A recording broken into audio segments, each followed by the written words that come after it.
Greetings, gracefully ascending masters. Thank you for joining us today for Are You Listening? A monthly roundtable discussing all things spiritual, consciousness, metaphysical, the unknown, and begs the question, are you hearing the messages you receive?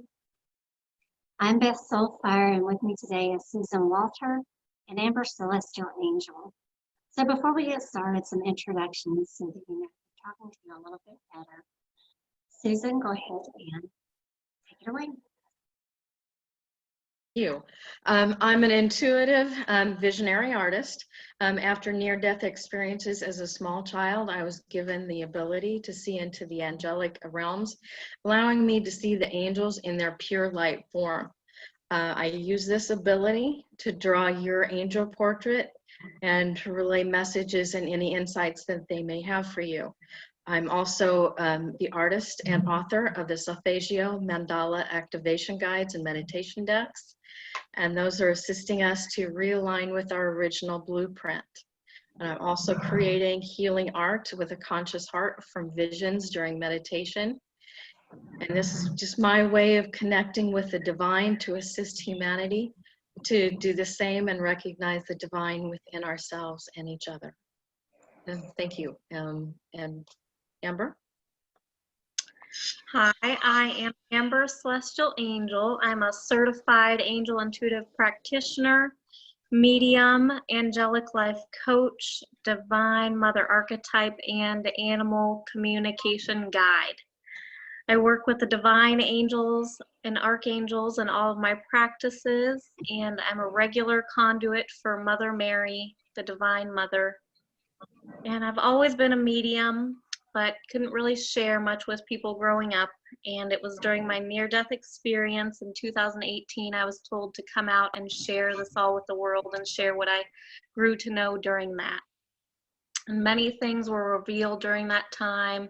Family is important, connection, community. So I'm trying to grow this for all of us, humanity and all. I was also shown the angelic realm and God's light of love, the beautiful, unexplainable beauty in that place, and sent back to, I feel, share that heaven on earth feeling in all hearts and homes within, and help all stay the path of love and beauty and walk the path of love and truth or light. So yes, on to you, Beth. Thanks, Amber. So my name is Beth SoulFire, and I'm an intuitive alchemist, a teacher, a holistic life guide. And I came to know the truth of our multidimensional living light consciousness after a sudden severe illness and near-death experience completed my initiation as a shaman. And it took me on a walk through SoulFire. I walked throughout all space, all time, all dimensions. And I always make the joke, no space, no time, and no dimension. But I experienced being the oneness, the I am presence, and of which we are all a part. And so my mission is, as a healer and a teacher, I use every particle of my experience in my training in the intuitive arts, shamanic energy medicine, and other energy medicine modalities to help you heal from trauma, to deeply reconnect with the natural world, to reclaim your sovereignty and merge with your higher self and ultimately with oneness. And to learn more about my practice, you can visit BethSoulFire.com, and you can also visit me on YouTube at BethSoulFire. So thank you for joining us today. And to let you guys know that of all the things that could bring Susan, Amber, and I together, we all met through a round table that Laura Eisenhower did just a few weeks ago on their death experience. And that was really enlightening for us because we got to share each other's stories and just talk about and touch on all these things that are part of the unknown for a lot of humanity, but things that we're starting to realize because the veil is dropping. So we really just found this connection, and we decided to team up to bring you this round table called Are You Listening? So that's what we're starting our topic of conversation off today with just that, is how we're listening to the messages that we receive, because the three of us are talking about it, and we've had some pretty interesting experiences with being a little bit stubborn and hard-headed, which we can all do, and sometimes just not really be open and listening to spirit until it comes through and just sort of shakes us and go, are you listening to me? Which is what the podcast is all about. So I welcome you guys to go ahead and share whatever is kind of falling on your heart about that lately. Go ahead. I know for me, because like you, that hard-headed really comes out sometimes when, we just get caught up with the day-to-day. Like right now I'm going through a bunch of stuff helping my mom do some different things with the transition that she is making. I'm also helping my daughter, who during at the start of all this craziness was in New York City, and I just get so busy, but we've got to take that time to listen. So I'd kind of gotten away from my meditation practice for a few weeks, and so I'm getting back, trying to, making that time to get back into my meditation practice daily. And, even if it's just for 15 minutes, and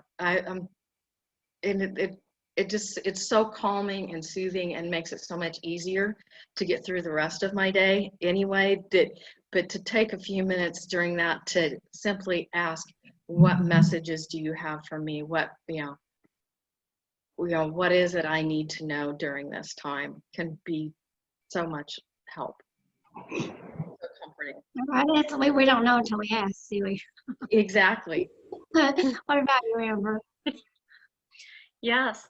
Well, yes, I totally agree. Sometimes I get pulled both ways, like too far out there and too far listening and paying too much attention to kind of the outside and everything going on in the cosmos and out there. But then also I get pulled in, where then I just am just here too much earthly, like just in the news and all the earthly stuff going on, and I've got to find that balance. And you're right, you have to disconnect, not disconnect, but kind of sever a little bit so that you can come more into balance and harmony and come back. And then that's when you do listen more and you're more aware and can make the better decisions during those times. So, and then of course with kids, it's like I've got to,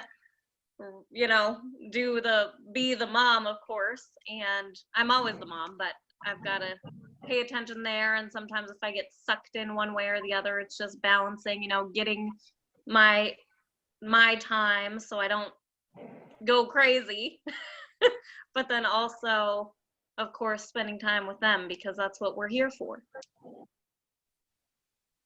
So yeah, it's difficult. I made a reference when we were talking earlier about having the astrological stuff, and I've got Capricorn in 3 different places in my chart. It's not my rising. I mean, my sun sign's Aquarius, but my big deal is like I get caught up in work, and my clients and my students, I always kind of joke, they're kind of like my kids because I don't have kids of my own.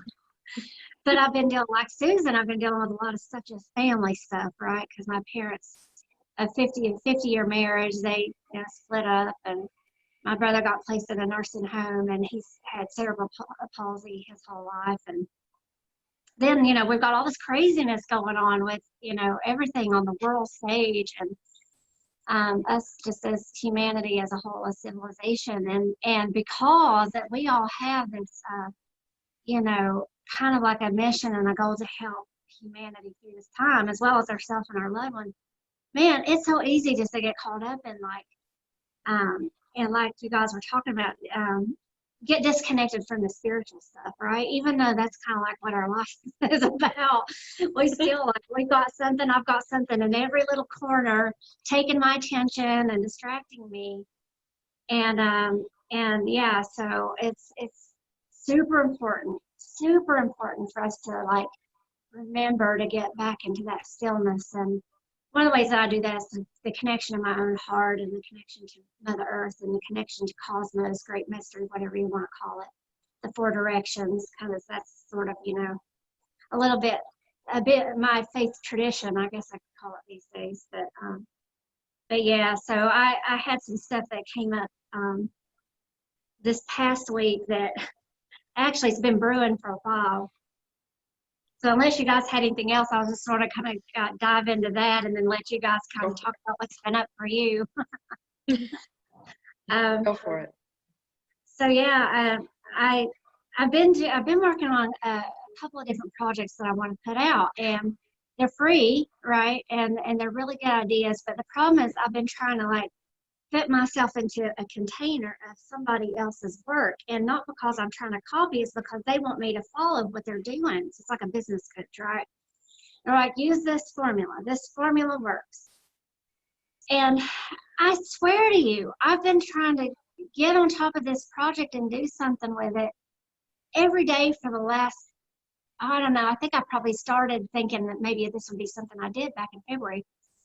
And it keeps getting pushed, right? So every day, like something new comes along, and it's like, well, no, I'll end up making something else a priority. It doesn't matter what it is, working on my website, interacting with people on, Facebook, or managing a group that I'm in, or, counseling somebody, whatever it is, it don't matter, family stuff. But even when it comes to work, I find myself getting distracted just by anything else. And so last night, I sat down and made a commitment. I was like, I'm going to work on this thing. Finally, I'm going to just take some time. And I mean, I sat here for hours trying to do this. And I just kept thinking to myself, well, it doesn't matter how much I try. I don't know if it's me being rebellious. Like, I don't know if it's just my little rebellion Aquarius way of just like not wanting to follow a template, or if it's just really what my spirit guides don't want me to do. But I hadn't been really listening to them, but they've been communicating with me. And last night I just had this, like we call it the veil, it just opened up and poured on top of me all these messages they've been giving me for the last few weeks. Don't do it. Don't do it right now. Don't do it this way. There's a different way. You need to be focusing on something else. And it was so funny because I had ordered some, I found a gift card that my brother gave me, the one that's in the nursing home, back in 2016.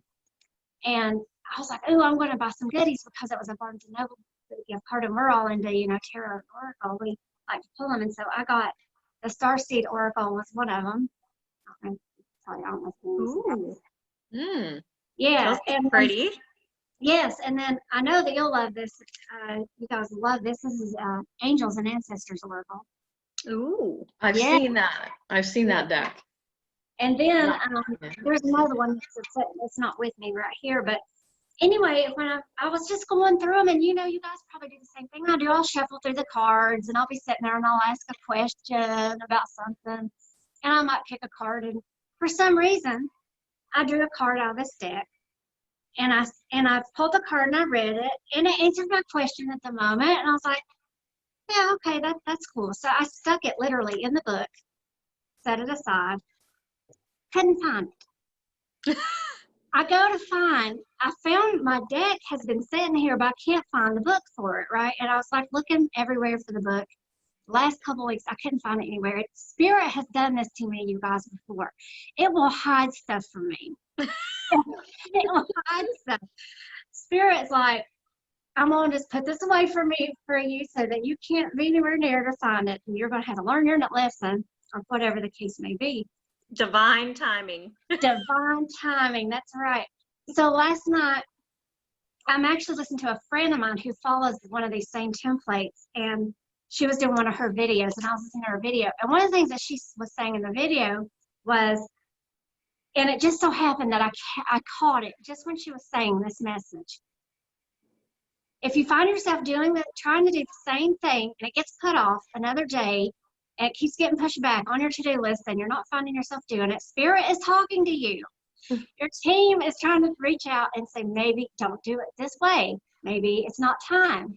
Maybe don't do it at all. Focus on something different. And I thought, okay, maybe that's what I'm doing then. And I took a look. I had this mound of papers in front of me, and I was like, well, maybe I'm just focusing on the wrong thing. Or maybe I just need to be putting my attention on these other things that I've been thinking is important. Well, I had my mouse pad out beside of me, and I've got this little pull-out drawer under my desk. Mind you, ladies, I have pulled this drawer out numerous times because my mouse on, you know, and I've got all this other paperwork on there too because I don't have a keyboard. That's my laptop. And that's one of the places that I have looked many times for this book. And there it was last night. After all this time with the card in it that I pulled. Now, this is where it comes in that you just can't make this stuff up. So this is a message for everybody because earlier, this happened last night, but when Susan had asked, she was like, well, what kind of stuff would we want to cover? And I thought, and my spirit guide said, you know, maybe you should talk about that. If nothing else, then just bring it up because I think it's a message for everybody right now. And it's a beautiful one. So I'm going to share it with you guys. The card is called Courageous Peony.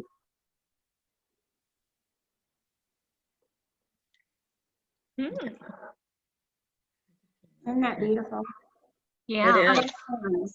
I've got like 3 buckets of them sitting out there that I moved from my house when I moved that my mom had given me. Anyway, it says the courageous peony. I say peony. Some people call them peonies. Multifaceted, unique nature. Let yourself be seen. So when you read the meaning in the book, flowers don't open and close according to who walks by.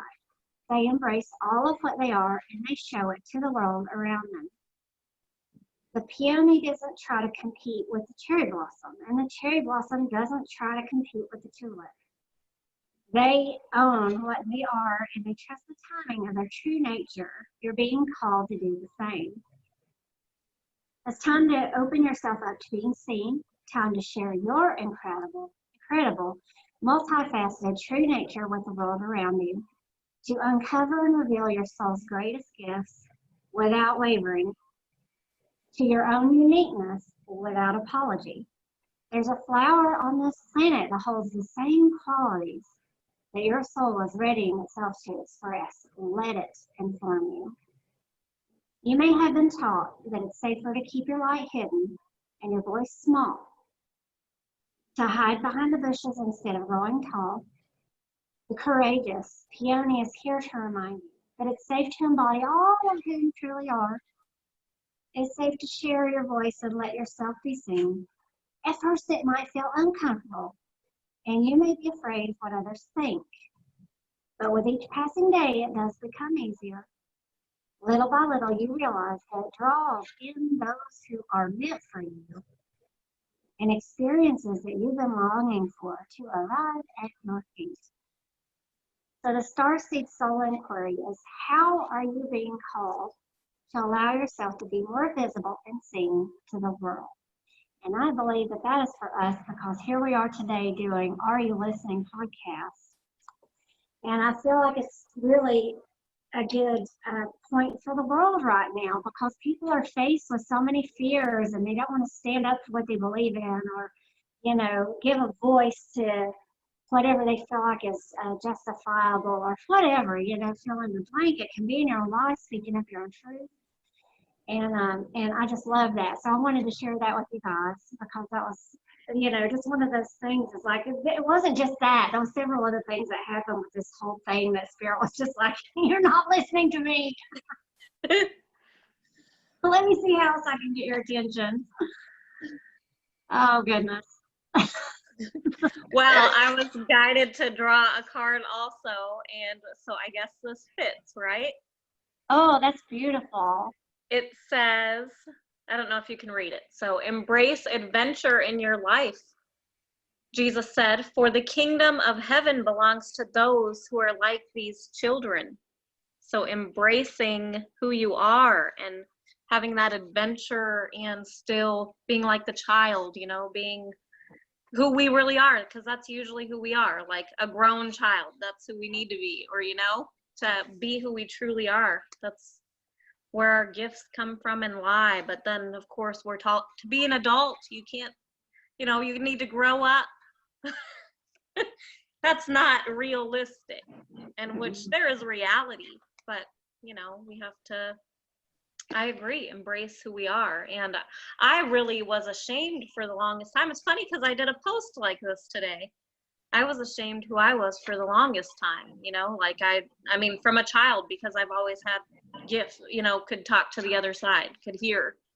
And I was always, you know, shunned for it, or like, is that evil? What are you getting? You know, like, so I just stopped talking about it. And then, yeah, after my death experience was really when, well, I just shut it off. Then I couldn't when I was pregnant, but then with my second pregnant and almost dying, I mean, that's one of the things they said.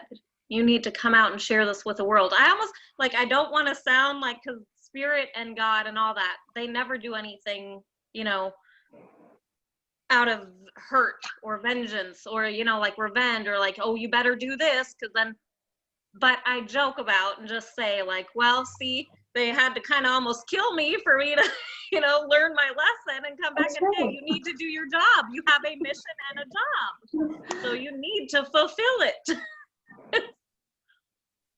And, well, I guess I'll just go into my story real quick then today. You talked about the Are You Listening and kind of my thing that I had happen. So it's also kind of newer to me that I am claiming the title, I guess, of the Divine Mother archetype, which I feel like I just started claiming it. But I have been told from Divine Mother and Mother Mary and some others, Krishna, from the beginning of receiving my messages that I am, and I am, and I, you know, they say, I am you, like you are to spread us. And, you know, I didn't understand that at first. I'm looking back in my journal from 2-3 years ago, and I'm like reading this stuff and remembering that feeling. And of course, I get the feeling every day because I'm a regular with Mother Mary and Divine Mother. And so I just recently like really started owning it, I guess, and like being really that, because even though I've been it this whole time, kind of like we say, you grow, you realize more things, and I've been being pushed. Like I created my course, and I mean, it was fast. I was done so fast because I was guided by Mother. I mean, it just is. And so then I have that to offer, but I mean, everything just kind of fell into place so perfectly in sync. But I still had trouble like realizing and claiming of that what I am, you know. And I'm not saying it as in like I am that, you know, I'm saying it as in the energy that I am the conduit for, and I'm to be this. And I have been, I just haven't owned up to it. And so finally, I feel like it was a very finally push and shove, not push and shove, but like, okay, you gotta say this too, because you are. It's part of your mission, why you're here, which is healing through the Divine Mother, through the angelic, through the beautiful, compassionate, loving, caring, nurturing mother ways. That's my way of doing it. And so, you know, I'm not religious, but I am close with Mother Mary and Krishna. They're, you know, the Divine Mother. But she's just who I basically pretty much, because it's comfortable, and she's who came from the beginning. So she's my main contact and channel. And it's funny because just on Mother's Day, Rico had gifted me this pendant. So, and it's of Guadalupe.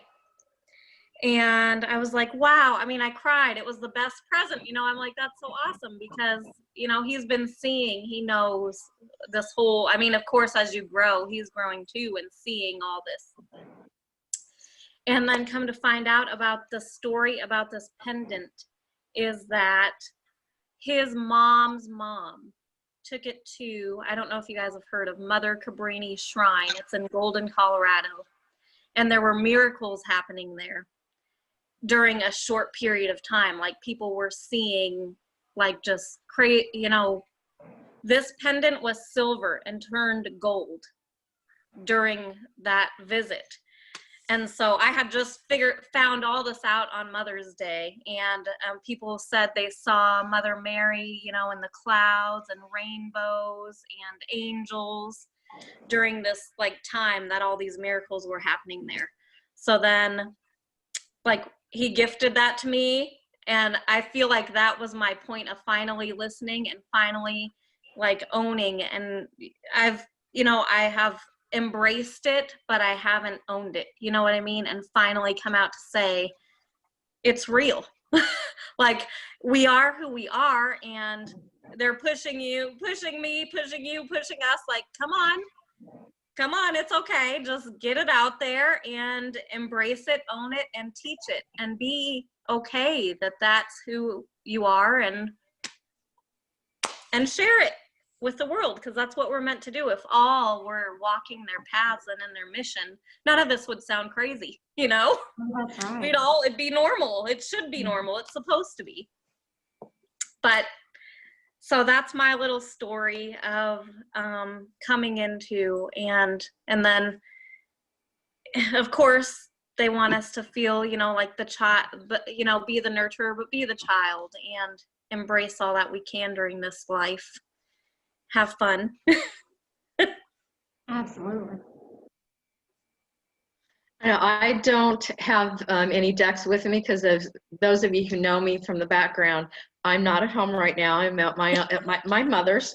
But I know this week, one of the big things for me really has been, it's kind of what you guys have been talking about of, stepping into this feminine energy in a way that we have, not just the three of us, but collectively we need to step into this and step into the roles of being the nurturers, because it's like this whole situation that we are in globally right now it's like we're in the middle of this great big mess our like children have created in a way, and it's, it's time to clean up and put our toys away and start taking care of things. But I think we need to do it from the viewpoint of the feminine energy, of the role of, the maiden, the mothers, and the crones. Taking the wisdom from the cone, the nurturing role of, of the mother, but and the vitality of the maiden. It's just time for those three roles to really step forward and own who they are, and not hide behind the peony bush anymore. Yeah, and that's one form of the sacred trinity, right? Too. Yes. Yes. Mm-hmm. So, absolutely. Yeah, and I think, kind of hearkening back to something that Amber was talking about. The thing is that I feel like if anybody doubts, they need to step up to whatever it is they're doing, right? They feel like they have a calling, maybe they're trying to answer, but they don't know how, or they're too afraid to, or they don't even have to be doing that, right? They just might feel called to do more of whatever it is, spiritually speaking, that's going to help the collective, to pray for people, to send love, right? It's so funny because, Susan, when you were talking about that, I envisioned a mom coming into the playroom, rolling up her sleeves, going, all right, youngins, playtime's over. Let's get it cleaned up. But anyway, so, as we were talking about, it almost took, I know, Susan, yours is a little different because you had, your near-death experiences, because you've had several, right? I had two, but they were as a small child. Yeah. You guys had them as an adult. So, yeah. So yours is a little bit different. So but as an adult, so me and Amber can speak to the fact that it did feel like, it was almost like Spirit had to completely railroad us to go, okay, you need to get on the right track, because you're not following this purpose that I need you to be on, and that you agreed to be on, or whatever that story is. So the thing is, though, is that you don't have to have a near-death experience. Death comes in a lot of different forms, and it's all initiation, right? And so as human beings, we come into this world and we have trauma, we have trials and tribulations and programming, all the ways in which we wake up to, oh my gosh, the reality that I thought was real doesn't exist. And we have a saying in shamanism, and I don't think it's just in shamanism, I think it's just spiritually in general, that we are to die to what no longer serves us anymore. And so you don't have to have a near-death experience to experience death, right? Death comes in a lot of formats, and it's just an initiation. It's another way to say, yeah, this stuff's not serving me. I got to let this go and step up in my life, no matter what that looks like for you. And I'm a firm believer that if you're stepping into, you're being able to speak your truth, you're stepping into that power, you're able to kind of lay claim to who it is that you really are, what you feel like your purpose is, that you're serving the collective automatically. And to live in that self-love and nurturing yourself and being kind to yourself and loving you, not just your body, but your mind, your soul, what you feed yourself in all of the ways. That puts you in an empowered position to be able to send that out to other people like the Divine Mother does. Think about it. Mother Earth, she literally, guys, she takes all of our heavy energy, all of our trash even, and she transforms it and transmutes it into food. And not just for us, but all of our other than human kin. But yeah, I mean, that gets into a whole other line of philosophy, but stepping into that sacred wise child's part of that connection of realizing that we're her children and getting back in touch with who you were as a kid and playing, because we get so bogged down with that fear, right? That this everyday, the stuff that's going on, and we really have those cares of being the adult on us every single day. And it's kind of up to us. It's our responsibility to take care of that inner child. And that inner child does contain so much sacred wisdom.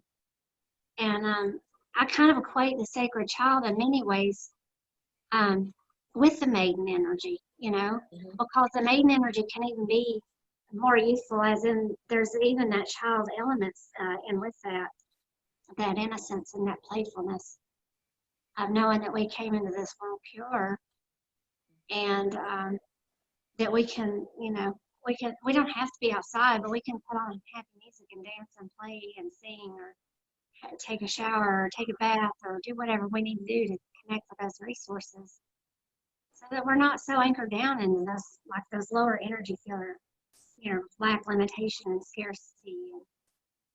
And that's what keeps us right. That's what keeps us from listening to spirit, and even being able to see. You know, we can connect with spirit with the five senses, you know, what we see, hear, feel, sense, and know, but we've also got those six senses, right? The sight, this sight, hearing that doesn't occur it occurs without actual ears. And the messages that we might hear, a feather we might see, or doesn't matter, a card that we couldn't find that was stuck in a book from 2 weeks ago. You know, it's just like, okay, hello. You know, should have could have would have had a V8. But anyway, so yeah. That's another way to experience near-death experiences is really what we're going through collectively on the entire planet right now is a dark night of the soul. Oh, totally. Where you need to, you know, you have a choice. Do you want to experience the fear, or do you want to reevaluate that and, you know, look at what it is, you know, what is you truly want in your life and bring forth the love? Yeah. Yeah. And, you know, that can, you know, that just, you know, can totally turn things around and just look at things, you know, from a different perspective. So, you know, what is it do we truly want? Yeah. And perspective, everything, isn't it? Yeah. That's our power. Like we get to choose. Yeah, because, you know, and particularly the male energy can get real stuck in, you know, just seeing things from, you know, in the black and white straight on. Linear. You know, where the feminine energy is much better about, okay, but asking, okay, but, you know, the person on the other side of the room, what did you see? What did you experience? Exactly. You know, what did this person over here see and experience? Yeah, and we need to do more of that. Oh, absolutely. Well, I want to add too that I feel like the male energy has actually been distorted, as with the female. I mean, so it's true. like we're taking the male energy that we see that's ruled for 1,000, 2,000 years, which is more stern, greedy, hard, disconnected. But that's also been the role that's been expected of them. Yeah, Oh, yeah. it has. It's been taught and expected. And then as well as the feminine, though, I mean, we've been taken away from nature. We've been taught drugs are okay while you have your children. We've been taught go party and leave your children. Like for me, this touches me as a mother, where I'm like, that's not okay. And we all go through things, of course, because we've been blinded to think that these things that are not normal are normal. And on both male and female. So it's like everybody has lost their truth and what you know and feel is right. Your intuition has like been tampered with as well, on man and woman. Oh, totally. That goes back to our disconnection to the natural world. Sorry to interrupt you. I was going to say that. Natural world and balance. Yes. The balance. Yep. Yes, that's been like totally. So then, you know, I look at the real man like the warrior, the protector, the provider, and that's okay. And it's been distorted to where, you know, that's too much. You know, in this toxic masculinity, that's considered not okay. But really, like, those are the original ways. But then what the masculine energy has been distorted to be is not really that. It's actually being more egotistical and hard, and you know, so it's like so many layers, you know what I mean? Yeah, and look what it's done to us collectively, because if you think of it, I mean, that disconnection from the masculine, from its own emotional, it's like, oh, big boys cry, right? So they weren't even allowed to, and haven't been able to even allow to not only be able to feel those emotions or express those emotions appropriately, because we know, you know, probably the ones of us listening and the ones of us talking here, we understand that to release an emotion, you have to sit with it. That's part of your shadow work, as we call it, is to kind of, you know, sit with it like you would a child. And, you know, try to understand it and feel through it so that you can let it go. And that has been completely cut off. And along with us being cut off from the natural resource and source energy from Mother Earth, that divine energy, that divine feminine, Venus energy even. It's like you said, Amber, it's total distortion on both ends and a complete polarization so that we don't have this balance. And that's what we're striving. I heard Susan say that, to get back to this balance. And so it's pretty clear that what this collective dark night of the soul is, you know, because what's happened to us individually, we manifest them outwardly. Boy, what a whopper, right? So I guess for us, it's just about like trying to figure out how we can point out ways in which we can heal that. So, I mean, if we had messages for everybody about what they can do, not just on an individual level, but, you know, because what we do, I think, translates from what we do for ourselves through that divine love and compassion and balancing our own masculine and feminine within ourselves. I feel like that brings it out collectively, and it creates more balance outside of us. What we do inside of us creates more balance outside. It's that micro and macro, right? So what would you guys have to say to that, as far as like what can people do if they're having that kind of challenge with these imbalances? Wow. Yeah, because that's going to be so different for so many people. Yeah. I think for a lot of the women, I think getting outdoors, and getting their hands in the dirt and doing things like, planting gardens and things like that is going to be very, very helpful. But it's like the men, they can assist with things like that, but it's like there's something more that they need to feel somehow brings home, 'cause they've been taught that they need to bring home the money, the dollars. And that's where the greeds come in. And I think they really need to step back and take more time, more quiet time, and reevaluate their roles and what, and what that means to them, and where they feel their true calling is coming from. Yeah, it's really the men that really need to step back right now. I feel like just in general, now, I'm not saying this is true across the board by any means, but I feel like in general. No, exactly. I'm talking universally. Yeah. And going with what you said, that's another element of that is men really need to connect in with that spiritual side of themselves more, because they do live in the world so much of the material world. You know what I'm saying? I don't mean material necessarily as in money all the time. I just mean physical. The 3D, right? Right. What about you, Amber? Here's another one I drew. What you got? So this one is retreat from the outside world. The rain and snow come down from the heavens and stay on the ground to water the earth. So to me, that kind of says it, retreating. They need to, we all need to come back and find what the truth is. And then this was, I was drawn to, guided to draw this one almost right immediately after. Acknowledge God's truth, and you will know the truth, and the truth will set you free. So I feel like, yes, taking this time to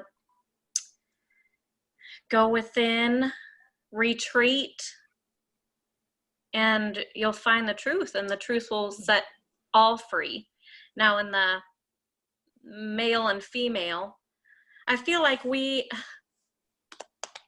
the female definitely does need to be, we need to be actually getting back to our roots. Not these tough females, which, yes, tough as in strong, as in we're strong because our emotions actually make us strong. Like our compassion does make us strong. Our nurturing makes us strong. Our strength makes us strong. Just being strong, we can give childbirth, and it's a beautiful thing. And being okay with that, owning that,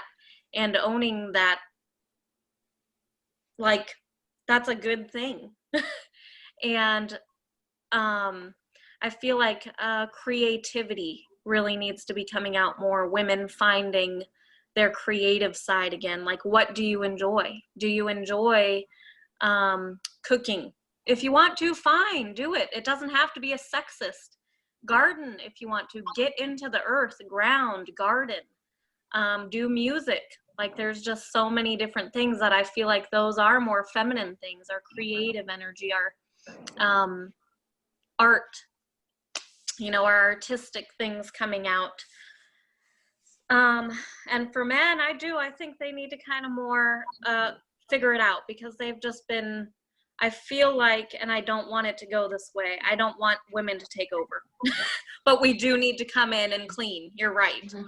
But they need to kind of see what has happened, not because of them, but because of the evil that's been in control and their very distorted masculine energy.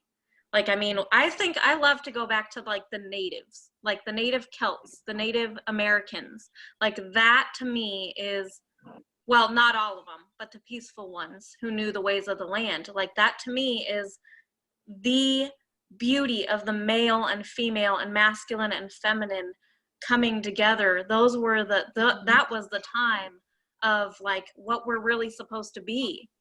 And we've gone out of whack. And I feel like that original needs to come back to put us back in balance. But it's like we swung so far over to that distorted masculine side that now we need to try and balance it. And hopefully us, feminine who know the real feminine ways, which is like not this control, not the control feminine who's trying to act like the masculine, the controlled masculine, you know what I mean?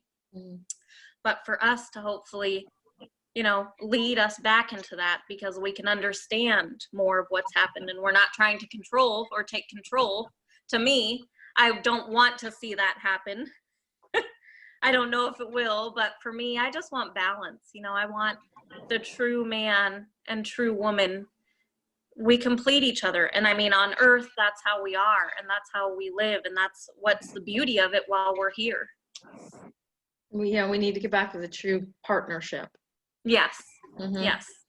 And one question I know I had for something about that Beth said earlier in talking about doing our shadow work, because that's a term that so many people are afraid of, and so many people misunderstand what it is. Yeah, so you want me to elaborate on shadow? Yeah, I'd like you to elaborate that and explain that a little bit better.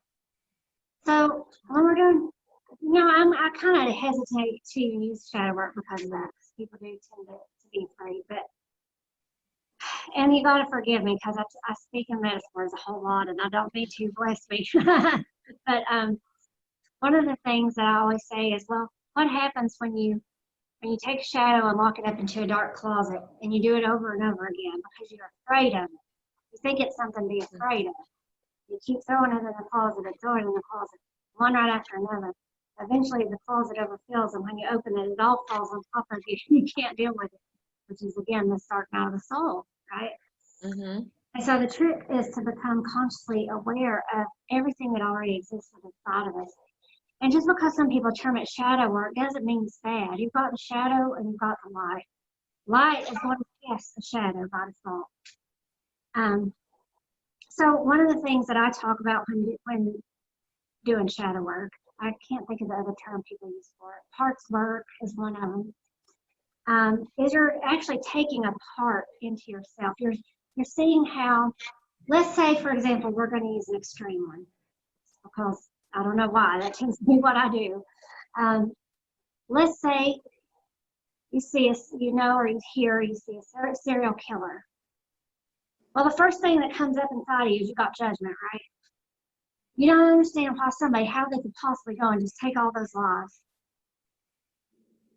Well, when you're doing shadow work, what you got to do is you got to look deeply within your own self and say, how could this potential be inside of me? Where inside of me could this actually be something I could be capable of or may have been capable of? Whether you believe in past lives or not, you can be in that context. And you develop a love for all things because you realize that the Creator created everything. So we live in duality, right? So if you imagine that duality, we've got the darkness, we've got the light. And each side has some, right? There's that opposing sides. But anytime we're doing any kind of shadow work or any kind of work where we're trying to integrate, right? That's the key. That's the word I was looking for a second ago.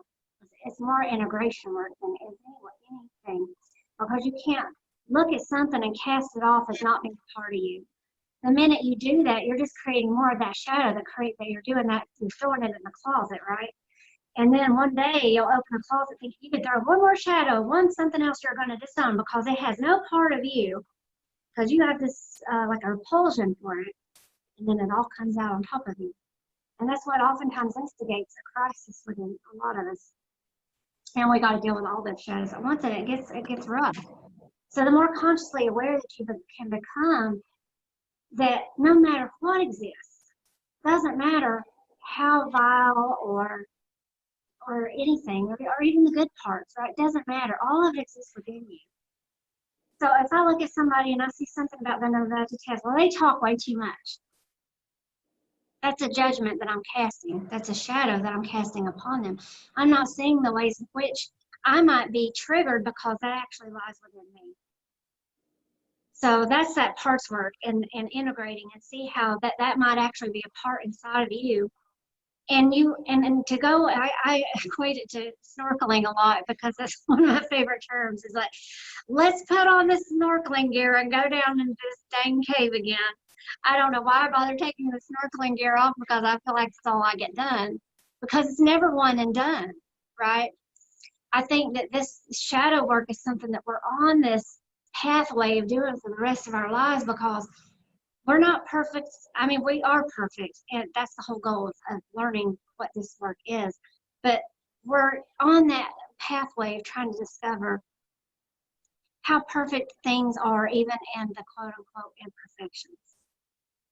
And how when we truly hold love out or towards something or someone that we're casting a judgment on, and we're saying that we don't have that inside of us, or that can't be good, that we're creating more love and balance, right? We're creating balance within the duality that ultimately allows us to transcend out of duality. And in a lot of ways, I see things as being not just holding a harmony and a balance, right, or being in that center point. It's kind of like transcending the duality, because as the oneness, you see that creation of the duality, and you see that you've actually created all of it, and that it's a good creation, and that you love all of it, ultimately. That's a little bit more difficult of a piece to bite off for some people. So, just talking about doing individual work, though, that's just it, is that anytime somebody, it works the same way with the opposite. So if I look at some woman and I think, oh my gosh, she's so beautiful, I wish I could be like her. She has fill in the blank so many of these qualities. Well, I might think, or I might even feel jealous, let's say, because that's a part of that shadow, right? Is that, jealousy comes up or whatever. But you might see how that is just a mirror for you, because it actually does exist inside of you, but you're denying it, right? So that denial is the one element you got to look at. That's the biggest part of shadow work, is that you're realizing that actually what you're doing is you're living in denial of things and casting judgment on things, when in reality, they deserve love. And one of the things I do when I lead meditation, I think a lot of people do this, it's not just like exclusive to me, but I wish even the darkest of dark, right, the vilest of vile, even people who participate in things that I won't name on our podcast, but we know who these people are, that might do horrible things to children or other human beings and women, is to wish that they be filled with bright virtue, right? That's like that prayer work for them. Wish that they are full of happiness, health, peace, and freedom, because if they are, and that wish or that prayer comes true, then that creates a whole lot of balance, doesn't it? Because they will cease to do what they're doing if they're filled with those things. So this is something I could wax on forever, but if you have anything to add about it, I would love to hear you guys too on that aspect of shadow, because this is it, man. I mean, we're living it right now. This, as a collective, we're living this. We're having to deal with all these things that are coming up that we're casting a lot of judgments on. And I'm not saying there haven't been wrongs, right? That should be made right somehow, and the balance has to be brought back into the equation for sure. Well, we, as the Divine Feminine, we embody that. We've got to look at how we can do that through love, through compassion. And forgiveness. Yes, and forgiveness, absolutely. Next, I know we're going to have a lot of things happening over the next few years where a lot of dark information is going to be coming out, and and different roles that different people have played, and we've got to find a way to forgive what they have done, so that we, but because part of we don't understand what they've been taught, and and why they did what they did. Yeah. Or what they. Well, one of the things in speaking to the darkness that, when I was in my near-death experience, it was just sort of a realization that I had coming through it. Is the darkness is its own construct, right? Like, it's created its own construct, its own house, I guess you could say, but its own dimension, if you will. And it's like a child who's run away from home because it thinks that what it's done is so bad that it can't ever possibly be forgiven. And it's the dark and the heavy and the less than beneficial energies. And they do exist everywhere. They exist in really big, huge manifestations, like things that we're talking, that you mentioned. And they exist within us in small, those might not seem so small manifestations.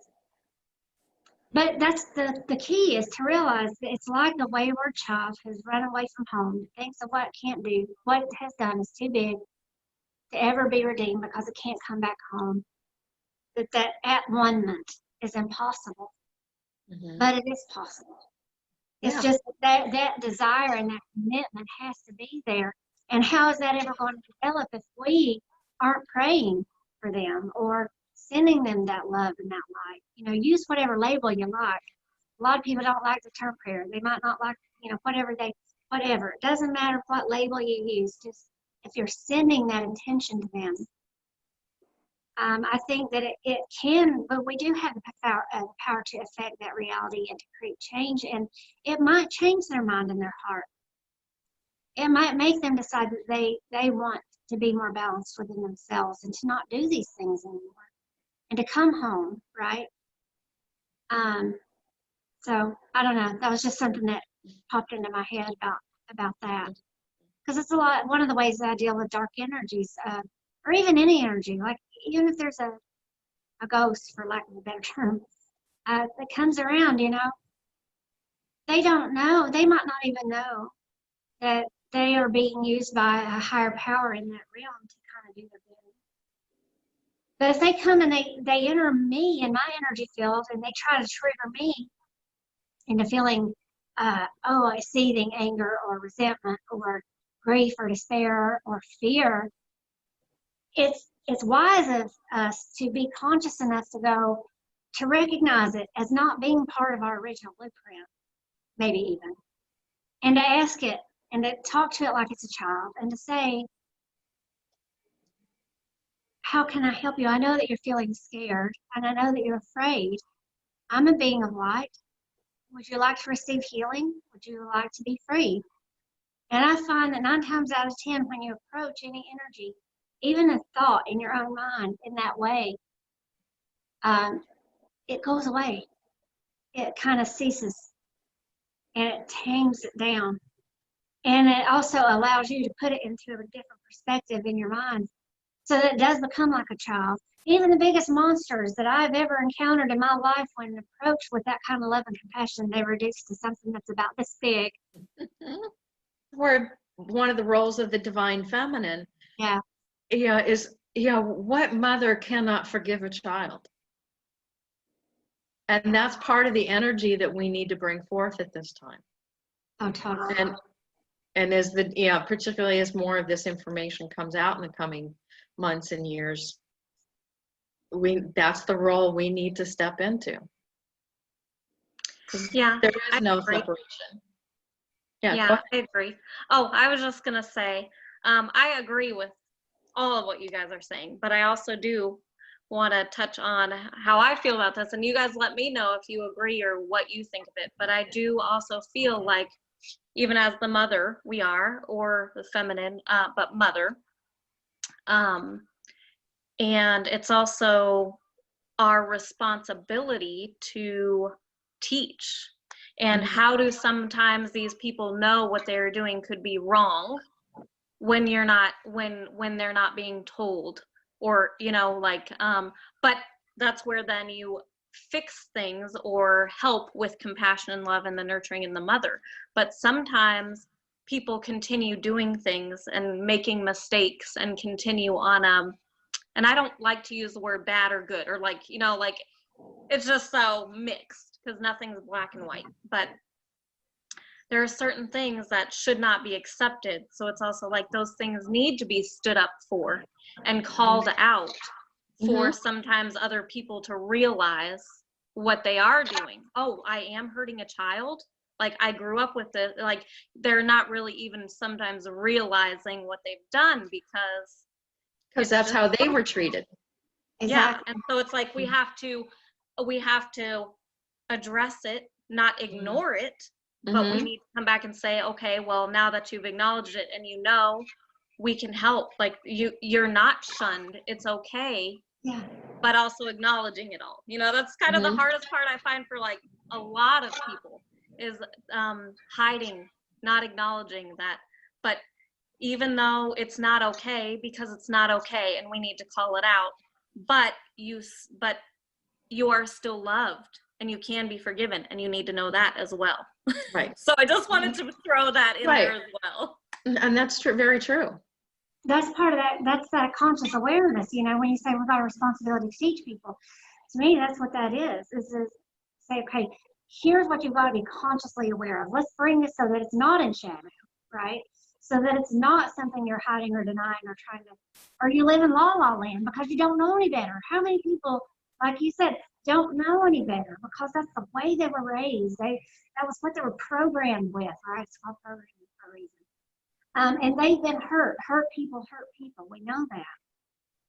And so, yeah, I completely, I can see how it's time, like this divine feminist finally being strengthened and coming back at a time when it is the most needed to help. It's like no difference in helping a little child, right?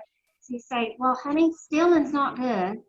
You don't take something that's not yours to get permission first, or see if it's okay to share, because there has to be that awareness is created, right? So it's an awareness. Oh, I've got this choice or that choice.